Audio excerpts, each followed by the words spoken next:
শাফিল ভাই ট্যাগ যে ইউটিউব চ্যানেলটা আছে প্রায় 1,23,000 তার এখানে সাবস্ক্রাইবার হয়েছে। এই জন্য আমরা আজকে সেলিব্রেশনটা উদযাপন করেছি। এখানে প্রায় 8 জন লোক এখানে তারা স্পন্সর করেছে। এই জন্য আজকে খাওয়া দাওয়া ইত্যাদি সব কিছু বাচ্চু ভাই, সাব্বির ভাই, রতন ভাই, শীতল দা, তারপরে যাই আর প্রবাসী আরো দুজন আছে, এই দুজনের রায়হান ভাই, শান্ত, ওরা মিলে সবাই মিলে আজকে সেলিব্রেশনটা করেছে। আর আমি ফেসবুক সম্পর্কে আপনাদেরকে কাছে আমি দুটা কথা এখন শেয়ার করবো, সেটা হলো যারা ফেসবুকের গাইডলাইন মেনে কাজ করে অবশ্যই এখানে আপনারা সফল হবে। আর এখানে ধৈর্য থাকা লাগবে, ডিমোটিভেট হওয়া যাবে না। এখানে আপনারা ধৈর্য সহকারে এখানে কাজ করে ইনশাল্লাহ এখানে সফল হবেন হবেন হবেন।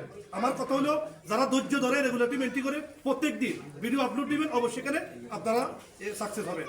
আপনারা যদি হাসপাতালে বেডে যদি শুয়ে থাকেন জাস্ট মোবাইলটা আপনি বাইর করে বলবেন আমি আজকে হাসপাতালে বেডে শুয়েছি, আপনারা আমার জন্য দোয়া করবেন। এই কথাটা বললেও ফেসবুকে আপনারা আপলোড দেবেন, অন্তত রেগুলারলি মেনটেন করা হবে। এতটুকু বলা। আর আপনারা যতগুলো গাইডলাইন আছে এগুলো ফলো করবেন। আর বেশি আমি দীর্ঘায়িত করলাম না। ধন্যবাদ, সুন্দর কথা বলেছেন। ধন্যবাদ রাশেদকে। তো আজকের সেলিব্রেশন অনুষ্ঠানটা আমরা এখানে শেষ করব। আর এখানে হাতের মধ্যে দেখতে পাচ্ছেন একটা সিলভার প্লে বাটন আছে সাইফুল ভাই ট্যাগ। আমি প্রায় দীর্ঘ 5-6 বছর এই অনলাইন জগতে কাজ করি।